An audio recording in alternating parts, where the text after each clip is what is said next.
Sir మా అమ్మగారు ఎనిమిది పనులు ఈమె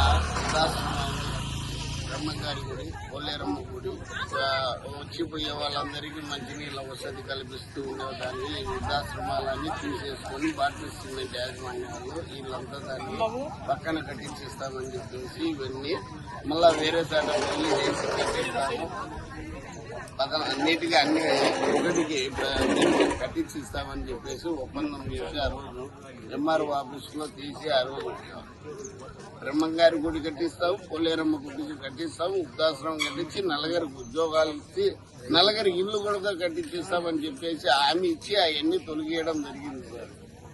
ఇక్కడ ఇచ్చినాక వివిధ రకాల సమస్యలు 2500 డ్యూటీ ఇచ్చారు సార్. 2500 రూపాయలు డబ్బులు 2006 నుంచి